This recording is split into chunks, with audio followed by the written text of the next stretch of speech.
शकरगढ़ में चोर ने सुनार की दुकान का सफाया कर दिया।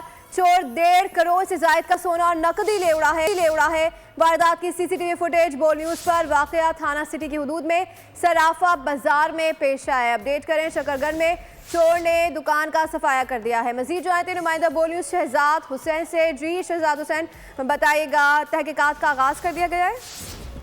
जी बिल्कुल, ये वाकया सराफा बाजार में हुआ है। जो चोर रात के अंधेरे में आए तो तकरीबन 1.5 करोड़ मालिक का जो सोना और चांदी के जेवरात थे वो वहां से चुरा कर ले गए। जो ही सीसीटीवी फुटेज बोल न्यूज को मौसूल हुई तो पुलिस के साथ भी रब्ता हुआ। पुलिस इस वक्त जो है वो तफ्तीश कर रही है इसके हवाले से।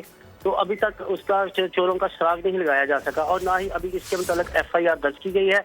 लेकिन ये सिटी थाना की हदूद है और मेन सिटी है शकरगढ़ की। ये दरमियान में वाकया सराफा बाजार बारौनक बाजार है जहाँ पे ये वाकया वकूअ पजीर हुआ है।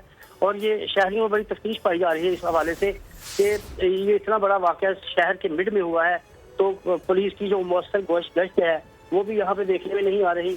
लेकिन जब हमारी SSO और DSP साहब से बात हुई तो उनका कहना है कि इंशाल्लाह बहुत जल्द जो है इसका सुराग लगा लिया जाएगा और ये जो वारदात है इसका सारा माल मसरूका वो भी बरामद किया जाएगा। वारदात के हवाले से तहकीकात की